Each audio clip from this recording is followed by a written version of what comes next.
The Word of God is alive and powerful, sharper than any two-edged sword, piercing even to the dividing asunder of the soul and spirit, and of the joints and the marrow, and is a critic of the thoughts and intents of the heart. All Scripture is God-breathed and is profitable for doctrine, for reproof, for correction, for instruction in righteousness, that the man of God might be mature, thoroughly equipped unto all good works. Study to show thyself approved unto God, a workman that needeth not to be ashamed, rightly dividing the word of truth. 1 Corinthians 6:15-20. Do you not know that your bodies are members of Christ? Shall I then take the members of Christ and make them members of a harlot? Certainly not. Or do you not know that he who is joined to a harlot is one body with her? For the two, he says, shall become one flesh. But he who is joined to the Lord is one spirit with him. Flee sexual immorality. Every sin that a man does is outside the body, but he who commits sexual immorality sins against his own body. Or do you not know that your body is the temple of the Holy Spirit who is in you, whom you have from God, and you are not your own? For you were bought at a price. Therefore glorify God in your body and in your spirit, which are God's. Galatians 5:16-17. I say then, walk in the Spirit, and you shall not fulfill the lust of the flesh. For the flesh lusts against the Spirit, and the Spirit against the flesh. And these are contrary to one another, so that you do not do the things that you wish. 1 Corinthians 10:13. No temptation has overtaken you except such is common to man, but God is faithful, who will not allow you to be tempted beyond what you are able, but with the temptation will also make the way of escape, that you may be able to bear it. Before we start our Bible study nining adlaw, all we have to do is just confess our sins, that we have committed today. Kikinahanglan nga ato kining isugid nga ato sa tubangan sa Dios nga Amahan, aron kini mapapas o nga kita mapasaylo o nga kita mandam na usab sa atong pagabuhaton nga pagtuon sa pulong sa Dios.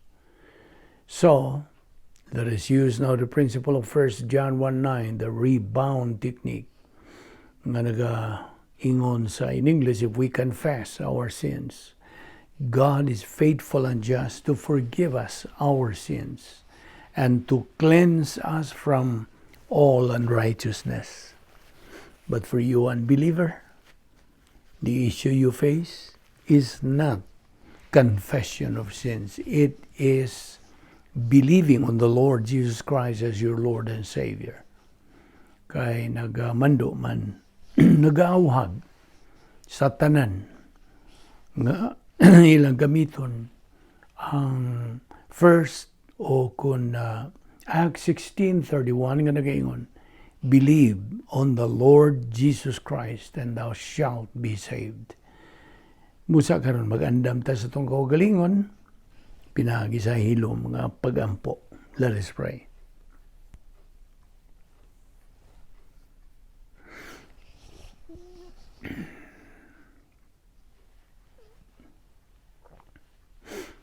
Magampo ta balaan na mga Dios, nagapasalamat kami kanimo ni lain usab nga adlaw.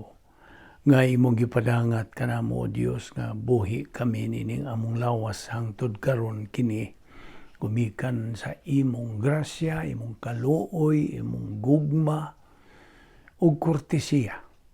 Dili kami takos nga mabuhi pagani. Panang imong plano nagalihok pamangyod sa tagsa-tagsa na mo kinabuhi. Uban ni kami karon sa among pagpadayon sa pagtuon sa imong pulong pinagis tudlo kanamo sa balang Espiritu Santo tangtanga ang mga babag nga niya sa among una-una. Among ibilin ang tanang mga panghunahunang kalibutanon didto sa gawas aron dili kini makabalda sa among pagpadayon sa pagtuon, pagtuo, paggamit sa imong mga pulong. Kining tanan among gipasalamatan sa ngalan ni Ginoong Hesukristo among bugtong manluluwas. Amen. Well, may adlaw sa tanan atong mga igsuon diha ni Kristo, atong mga subscribers, atong mga suki na kadto nagasunod ni atong ministry. Welcome everybody. I hope na kamos mayong panglawas og nga kita maka-concentrate, makatutok, makapunting sa atong pagtuon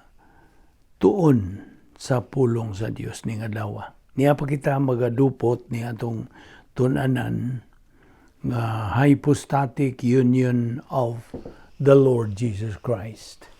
Now kagahapon atong gisgutan kining pipila ka mga punto nga si Ginoong Jesucristo na nag-iya og duha ka mga kinaiyang tawhanon o kinaiyang Dios nun. He is one person with duha ka kinaiya. Now si Ginoong Jesucristo nagkapahinumdum ka nato, ilabi na nga kita, mga anak na sa Dios nga atong tutukan kini sa makuti gayod. Ug atong hatagan kini og dakong concentrate o pag-focus gyud sa atong huna-huna bahin ining hypostatic union ni Ginoong Jesucristo. Hinumduman nato nga gimanduan kita nga magkinabuhi kita nining UCB ang godliness, the spiritual life. O gaingon nga mga magtotoo, kinahanglan kita kinabuhi sulod diha sa atong dapit nga may gahom sa Dios. Gitawag na nato karong operational divine dynasty. Kay giprubahan na gyud kining Ginoong Jesucristo. Iyang gisulayan o giprubahan gayud niya ang maong spiritual life, pinagi siyang kinabuhi. So, iyang gibilin kining maong UCB, spiritual life, nga ni kanato. So, ato kining kinabuhion. And you will never dare to twist ni ining doktrina sa hypostatic union ni Ginoong Jesucristo. Timan nato nga si Ginoong Jesucristo wa mo gambit sa iyang kinaiyang Dios nun to resist temptations in life. Kundi ang iyang gigamit ra gyud ang kinaiya niyang tawhanon. So akong balikon nga He tested and proved our spiritual life through His life. Mao nga siya nagmadinaugon og buot usab niya nga kitang mga anak sa Dios magmadinaugon usab sa atong Kristohanong pagkinabuhi. So mao na atong itunan usab kining great power experiment sa hypostatic union ni Ginoong Jesucristo. Great power experiment. Gi-eksperimentuhan gyud kining maong dako nga gahom o kinigibilin gayud ni Ginoong Jesucristo nga ni kanato. Anara kanato, pahimos bata niini o dili. It's a matter of choice. Kita, akong balikon, kitang mga magtutuo ni ining katuigan sa simbahan, church age, also have this great power experiment.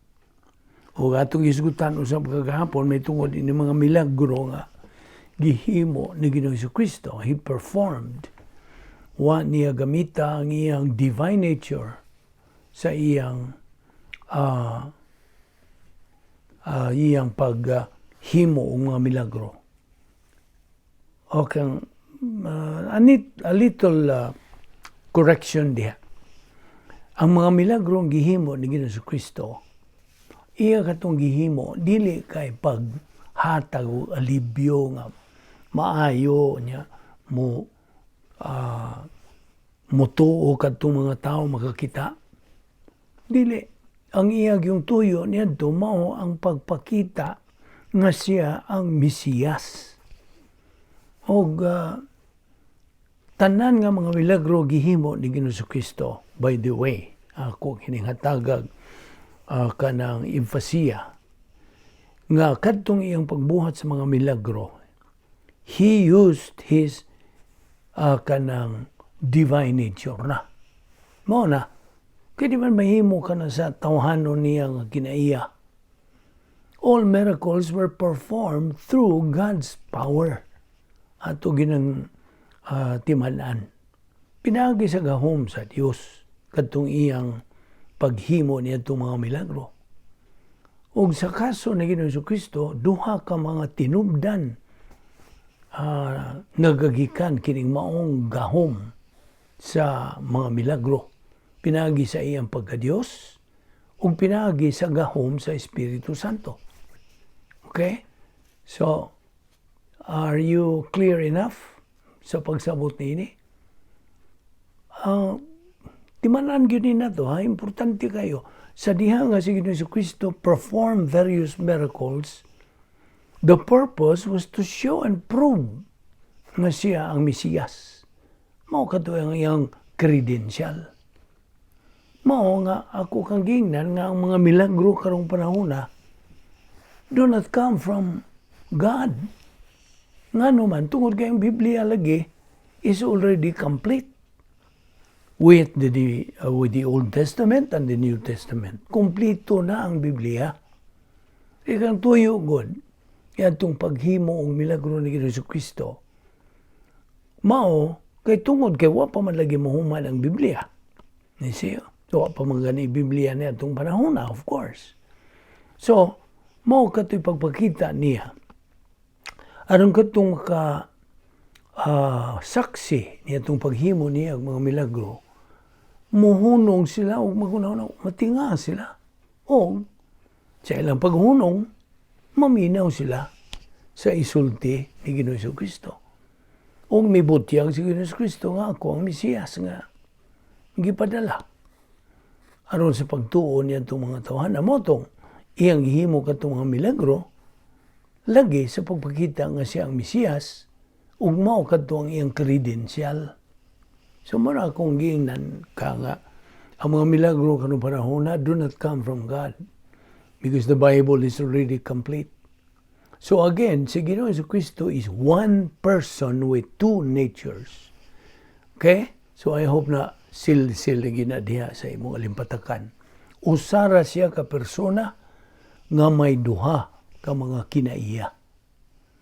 O to deny that the Lord Jesus Christ is one person is to deny the incarnation. Iyang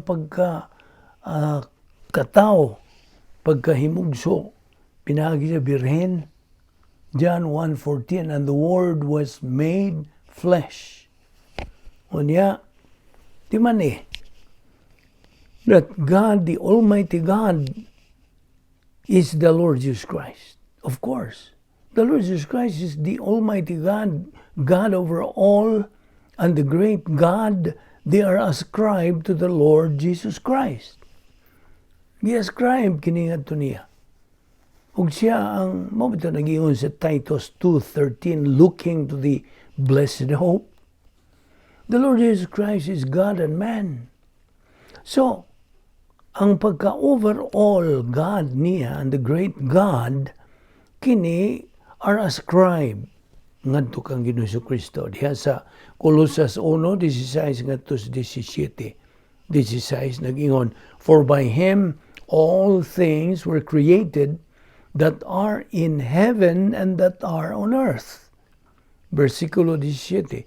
And He is before all things, and in Him all things consist. Ug si Ginoong Kristo is eternal God. Hebrews 13:8, the Lord Jesus Christ the same yesterday, today, and forever. Diya sa Juan 10:30, I and the Father are one. Now, Hebreano 2:14 usab nagingon, the Lord Jesus Christ is said to have flesh and blood. 1 John 4, 2-3, the Lord Jesus Christ was born to the human race. Hebrews 10, 5-10, he was fully aware of his deity from birth.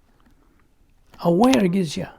Sayon gid siya sa iyang pagka-Diyos, gikan sa iyang pagkatao nga birhen. So, as the Lord Jesus Christ deity, iyang gi-retain ang iyang Diyos nun nga mga kinaiya. When he was humanity, sa pagkahimo niyang tao, he was trichotomos, composed of body, soul, and human spirit.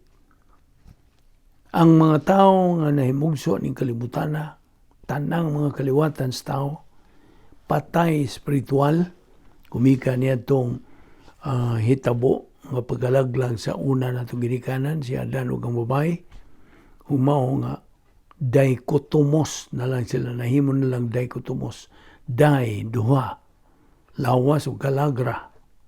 Wa ang human spirit is ning huyos, ning kuyos, ning hiyos.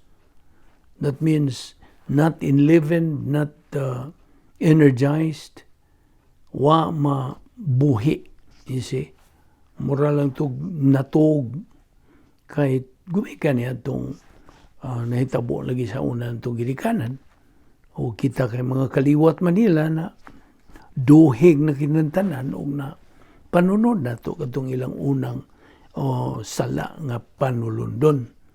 Apan si Ginoong Jesucristo was trichotomos.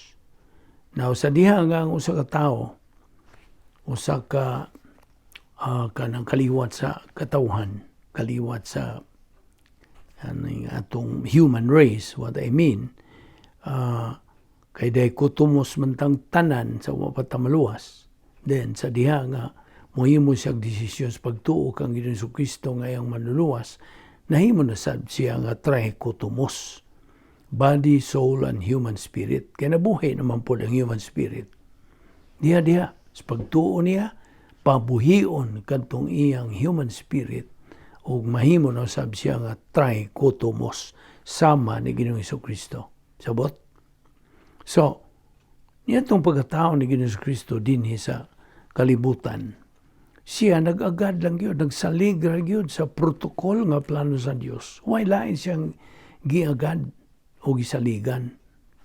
Samtang ang duha niya kakinaiya ni Ginoong Jesucristo in hypostatic union remain distinct, whole, and unchanged, without mixture or transfer one to the other.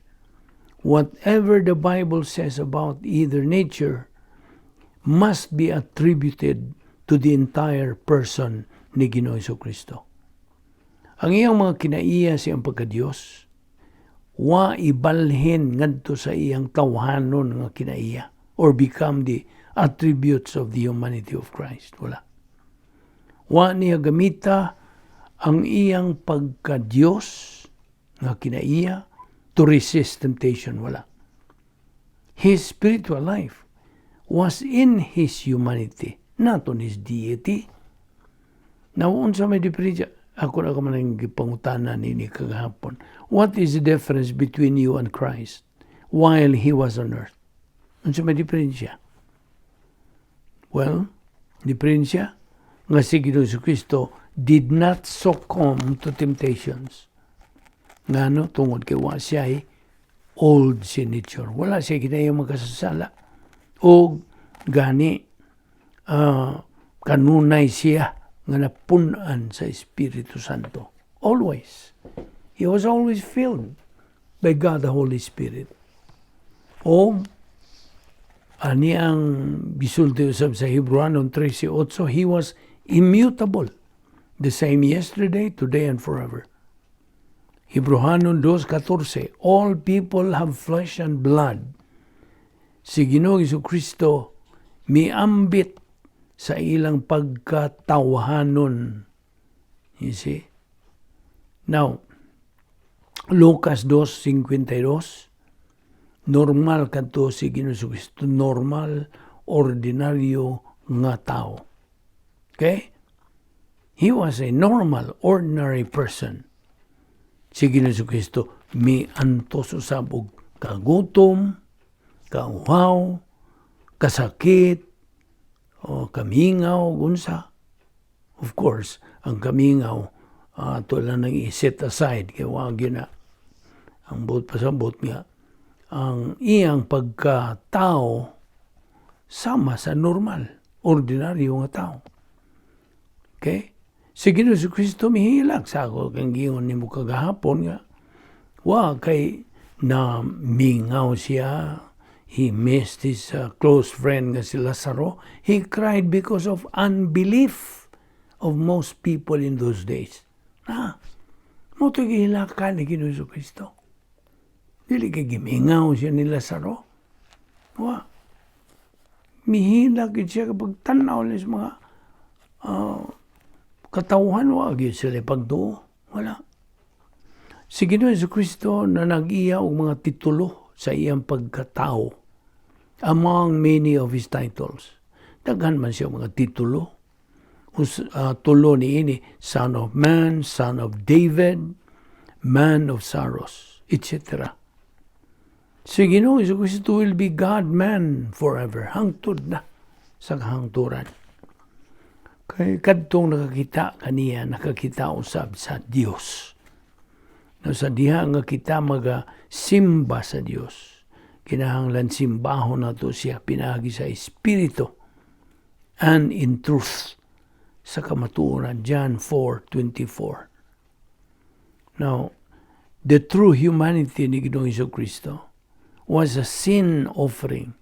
Sumala sa gipakita kanato sa Hebrehanon 10:5 ngadto sa 10. Segundo Corinto 5:21.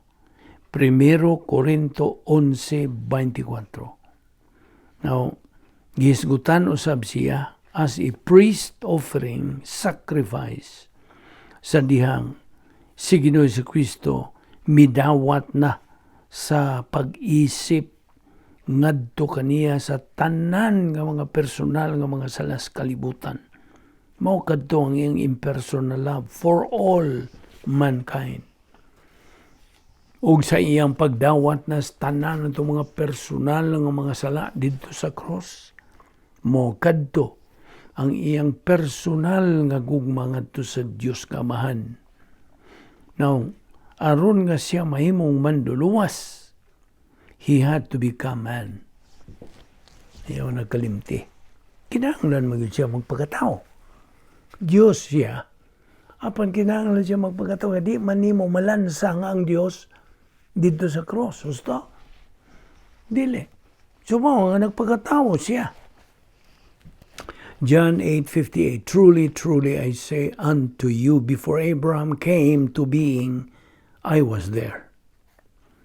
So si Ginoong Jesucristo usab nagkanayon, take up your cross if you love me. Deny yourself. Nga kini, naghisgot kini og priority. Pasiuna sa atong kinabuhi. John 19:28, unsa may gibungat ni Ginoong Jesucristo diha. Giuhaw ako. Nga diha sa Lucas 23:26 nagaingon usab si Ginoong Jesucristo, Amahan, nganha sa imong mga kamot itugyan ko ang akong espiritu. So in his humanity, dili si Ginoong Jesucristo kasagaran nga pagkatao. Sa iyang pagkatao, dili siya kasagaran, he is unique. Revelation 1:18 says, I am he who lives. I was dead, and behold, I am alive forevermore. I am the first and the last. I have the keys. Si Ginoong Jesucristo is describing his deity. Padayag siya sa iyang pagka-Diyos. Di ba ni? Kasi Ginoo Jesucristo na nag-iyag duha ka mga kinaiya. Kinaiya sa pagka-Diyos, kinaiya sa pagkatao. O kining duha niya ka kinaiya, nagauban kini. They go together. Apan wa kini magkakasagol. They do not mix. They are separate from each other. They go together in one person. This is what we mean by hypostatic union. Now, ato rin kung tugbilo gamay may tungod kining doktrina sa kinosis. Unsa man ni? Si Ginoong Jesucristo, paminaw, si Ginoong Jesucristo mihukas sa iyang kaugalingon from utilizing his attributes as deity, samtang dinhi siya din kalibutan na aron sa paghimaya siyang kaugalingon. The Lord Jesus Christ emptied himself from utilizing his attributes as deity while he was here on earth to glorify himself. So, sa ito akong ingon mo sa Revelation 1:18, I am he who lives. I was dead, and behold, I am alive forevermore. John 1:1, now ako ning gipangkutlo ning mga bersikulo dinhi, may kalabutan ining atong pagtuon. John 1:1, in the beginning was the Word. John 6:62, what then if you should see the Son of Man ascend where he was before? John 5:25, truly, truly I say to you, the Son of God said so, that he was God. At the same time, he was true man. Verse 27, there's a John 5, and he gave him authority. Diba ni, ang persona ni Ginoong Jesucristo dili kasagaran. It's unique. Colossians 1:17, and he is before all things, and by him all things consist. Hebrews 1:3, who being the brightness of his glory, and the express image of his person, and upholding all things by the word of his power, when he had by himself purged our sins, sat down on the right hand of the majesty on high. Hebrews 10:12, but this man, after he had offered one sacrifice for sins forever, sat down on the right hand of God. Verse 14, for by one offering. Now, mitukbil kita sa pipila na ka mga simana karon may tungod sa great power experiment. Gusto? Kining great power experiment may tungod kini sa hypostatic union ni Ginoong Jesucristo nga gihatagag impasiya ang iyang pagkadili kasagaran. Now, dinhi sa katuigan sa simbahan, kitang mga magtotoo ought to use this power experiment. Namo ni atong gitunan unsa kini great power experiment. Ato kini gitunan kay mao kini mando kabubuton sa Dios nga kita nga mga magtotoo ubos ni ining katuigan sa simbahan kinahanglan kita mo gamit ni ining gahom sa pag-eksperimento, power experiment. Si Ginoong Jesucristo labaw sa tanan. He is superior as a human being tungod sa iyang pagka-dili kasagaran nga hypostatic union. The attributes sa pagka-Diyos ni Ginoong Jesucristo ug ang attributes sa iyang pagkatao were not diminished. Why pagkakunhod ka na? O sa ako nang giningon, di padugay, ang mga milagro nga gibuhat ni Ginoong Jesucristo were things done as His being the Creator, as God, ingon nga Diyos. Now, unsa man itong mga milagro na yung gibuhat? Well, To name a few, Lazarus was brought back to life. Ang tubig turned to wine. 5 fishes and 5 loaves of bread multiplied to many.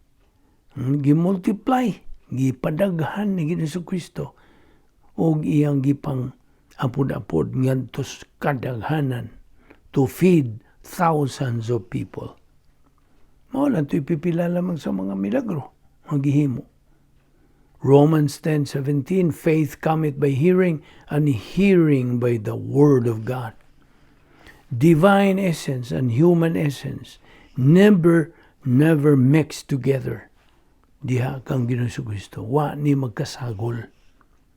Now, di ay nangutana. Kay tungod mangod ni sa naay tawag og Nestorian belief nga mini nga pagtuo. Naay nangutana, is Mary really the mother of God? Now, ang Biblia ra ba wa magaingon, wa magasulti, wa magapahada, padayag nga in the beginning Mary was already there. Na ba?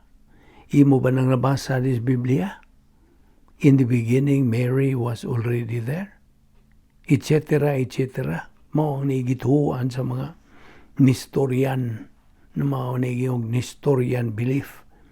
Si Ginoong Jesucristo, wa mo gamit siyang divine attribute in order to execute God the Father's will. O balik tayo itong pangutana nga, is Mary really the mother of God? No, she cannot be the mother of God. She is not the mother of God. In the first place, kung imong pinsaron lang yung gusto ni mong paminsar sa imo nauna, nanginahanglan ba di inahan ang Diyos? Na siya hingpit man, He is perfect. Wala maginahanglan inahan. Ang papel ni Maria, kung ipatinaw nini, ang iyang papel, dili pagkainahan sa Diyos, kundi pagkainahan sa pagkatao ni Ginoong Kristo. She was the mother of the humanity of Christ. Okay? Og siya, lagi, si Ginoong Kristo, wa mo gamit siyang Diyos nung mga kinaiya in order to execute God the Father's will. Wala. Mao to nga si Ginoong Kristo mihawas, hukas, emptied himself by not utilizing his divine attributes, samtang diha siya sa iyang hypostatic union aron sa paghimaya sa iyang kaugalingon. He is different from God the Father and from God the Holy Spirit in that He is man. He is also different from man in that He is God. Nakasabot ka ba? Basig nawa ka sa passing? Lahi siya gikan sa Diyos nga Amahan ug sa Diyos nga Espiritu Santo tungod kay siya tao. Lahi pod siya sa tao tungod kay siya Diyos. Mao na ibot pasabot. Now, knowing all these things makes a believer able to execute God's plan for his life. In the doctrine of kenosis, kinigong kenosis, while the deity and humanity of the Lord Jesus Christ went together without mixture, wa siya mugamit sa mga kinaiya sa iyang pagka-Diyos by volition. Philippians 2:7. Ang atong Ginoong Jesucristo, because of His humility, tungkol sa iyang pagkamapaubsanon, mituman sa kabubuton sa Diyos nga Amahan. Mo'y hinungdan that the great power experiment that our Lord Jesus Christ used while on earth, klaro, tataw, tinaw kini nga unsa pagpadayag. It's a clear proof nga kitang mga magtutuo, ubos din ni katuigan sa simbahan, makaawat usab kita. Mainawaton usab kita kang Ginoong Jesucristo pinagi sa paggamit og mga hunahunang Diyos nun. By using the divine viewpoint thinking. Gani ka na mo ang hunahuna ni Kristo. 1 Corinthians 2:16. Gimanduan kita sa pagkinabuhi nining dili kasagarang espirituanong panginabuhi. Eusebia, godliness, pagka-Diyos nun. Si Ginoong Jesucristo, mao ang nagagunit ni ining universo, kay siya ang nagadumala sa kasaysayan. Christ controls history. Si Ginoong Jesucristo, ang iyang himaya, gibutyag briefly during the time of his transfiguration. Dito sa Mount of Transfiguration. Gibutyag. Sa hamubo lang. Si Ginoong Jesucristo never gave up any of the attributes of his deity. Wa niya kanang ihikling. No, he never gave up. This is called the doctrine of kenosis. Mao na. That is why si Ginoong Jesucristo had perfect humility. Hingpit gyud ang iyang pagkamapausanon. Siya ang modelo sa pagkamapausanon. Sa iyang pagkatao, he used God's 10 problem-solving devices. Iyang gigamit. Kitang mga magtotoo cannot imitate the Lord Jesus Christ in the human way or divine human viewpoint. Dili og dili gyud mahimo sa pag-awat kang Jesucristo in human way. Gamiton lamang nato ang napulo ka mga paagis pagsulbad og mga suliran aron sa atong pag-awat pagka-inawaton kang Jesucristo. We only use the 10 problem-solving devices to imitate Him. Si Ginoong Jesucristo was completely glorified atol sa iyang pagkabanhaw, His bodily resurrection. So si Ginoong Jesucristo never used and surrendered His relative attributes to benefit Himself. No. But voluntarily restricted in keeping with the Father's plan sa iyang unang pagani dinhi. We should have the right priority in life, like Christ's. Si Ginoong Jesucristo, diha gyud na nag-iya siya husto tukma nga mga pasiunas kinabuhi. And we should have that right priority in life too, like the Lord Jesus Christ. Kung guot kita nga magmainawaton kaniya. Inumdumi, kini si Satanas nga may nagunang kaaway sa Dios, anara ba po'y plano na siya ay tumong alang ka na itong mga magtutuo nga babagan yun nga itong pagtuon sa pulo sa Dios aron dili kita makatubo. Iyag yung paningkamutan nga kitang mga magtutuo mo salikway sa pulong sa Dios aron dili ta magatubo espirituhanon. Mao na iyang tumungat kanatong mga magtutuo. Unsa man po iyang tumungat sa mga di magtutuo. Nahibaw ka ba? His plan for unbelievers is to prevent them to believe in Christ. How? Nga dili sila makadungog sa mayang balita sa kaluwasan. Kaya kung makadungog itong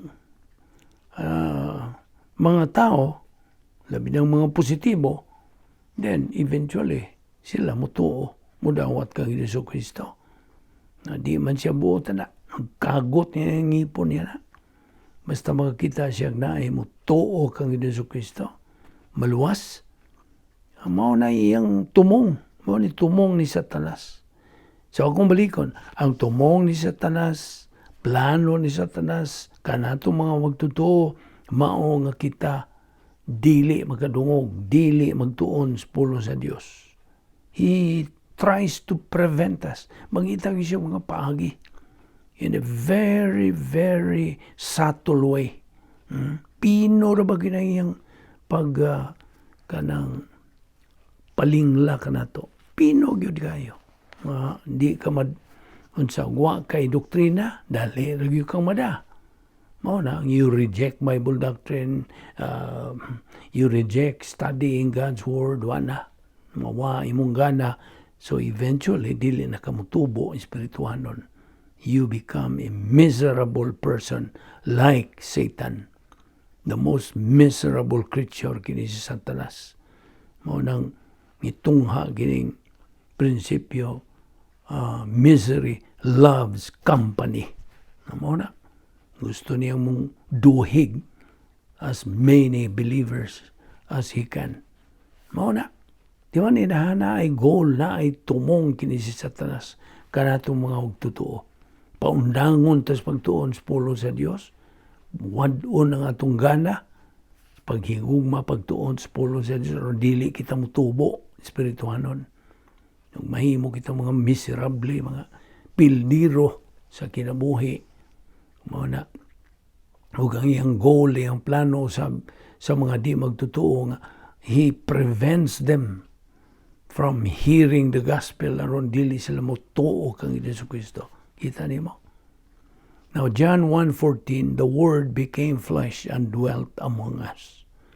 Luke 4:14-18, and Jesus returned in the power of the Spirit into Galilee, and there went out a fame of him through all the region round about.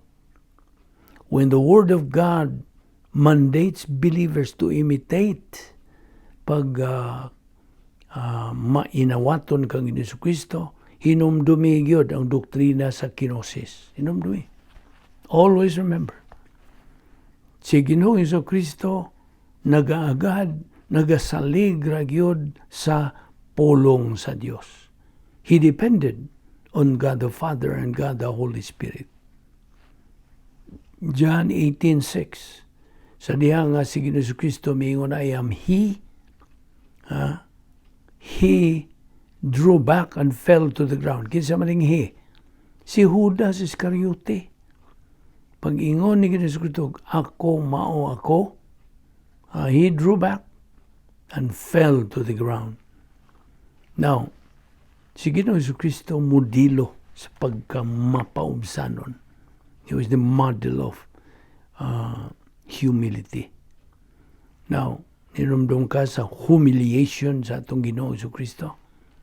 He never surrendered the relative attributes of his deity. Iyang gihawas ang kaugalingon. He emptied himself from its use. He continued to live as a human being sa way paggamit sa iyang Diyos nun nga mga kinaiya to benefit himself, to provide for himself, or to glorify himself. Wala. He voluntarily obeyed sa kabubuton sa iyang langit nung amahan. Nagaagad lang gayud siya sa provision sa iyang amahan. The Lord Jesus Christ depended on God the Father and God the Holy Spirit. Maura iyang giagad. Nagasalig ra gyud siya ngadto kanila. The Lord Jesus Christ use of miracles was done by his deity, sa iyang pagkadiyos, not by his humanity. But the Lord Jesus Christ did not use the attributes of his deity to help his humanity. Wala. Migamit usab siya sa napulo ka mga pagis, pagsolba ng mga soliran, 10 problem-solving devices.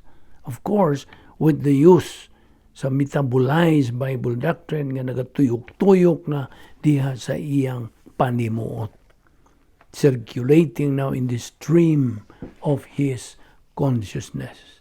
Mao kanay hinungdan nga no, nga kita gimanduan, nga kita magmainawaton sa Dios. Episo 5:1. Bible doctrine is supposed to be real to us now. Kinahanglan unta nga kini nahimo nagyong tinuod sa atong kinabuhi, just like what our Lord Jesus Christ underwent samtang dinhi siya sa iyang unang pag-anhi. Ang pulong sa Dios mas tinuod pa sa usa ka magtotoo kay sa mga circumstances kinabuhi. That is the key to be a winner believer. timanig ka na. Believe on this. Bible doctrine works and never ever fail. Sabot, dili gyud mapakyas ang pulong sa Dios. It works and never fails. Kasagarang mga tao karong panahon na just live their lives based on what they see. Mabita nang iingon nila, to see is to believe. Na, apan kitang mga magtutuo, ubos din ang katuigan sa simbahan, no longer live by sight, but by what? By faith. Na, segundo Corintios 5:7. Apan kung wa kay pagtuo, we cannot live by faith. Correct? The complete glorification sa atong Ginoong Jesucristo was when He resurrected. Moto'y hingpit na yung pagkahimaya ni Ginoong Jesucristo. So with us, our complete glorification will be sa dihang ang Diyos muhatag kanato sa atong binanhaw ng lawas. When God gives us our resurrected body. Inumdumi, ang hypostatic union nagkahulugan nga si Ginoong Jesucristo was a perfect God and a perfect man. Dinhiyo na kita munong ato ning ipadayon ugma ug ayaw sipyat sa sumpay niini aron imong yung katunan og matuhog og imong mapupo ang unod ining atong gitutukan nga doktrina, the doctrine of the hypostatic union of the Lord Jesus Christ. Magampo ta. Balana mo nga Diyos, salamat nining lain sa mga higayon sa among pagpadayon sa pagtuon sa imong kamatuoran. Salamat o Diyos sa imong pagpatinaw kanamo unsa pagkatalagsaon ni Ginoong Jesucristo sa iyang hypostatic union. Salamat ning tanan uban ni kami sa among pagpadayon sa among adlaw-adlawng Kristohanong pagkinabuhi. Ginamit ang tanan ni mga kamatuoran nga niya na pundo dinhi sa among alimpatakan ug dinhi sa among kalag. Uban ni kami sa among pagbuwag-buwag. Nining adlaw ilikay kami sa mga kabilinggan. Dada kami pagbalik ugma dinhi sa among Bible study through the YouTube sa Balbido Evangelistic Ministry. Kining tanan among gipasalamatan sa ngalan ni Ginoong Jesucristo. Amen.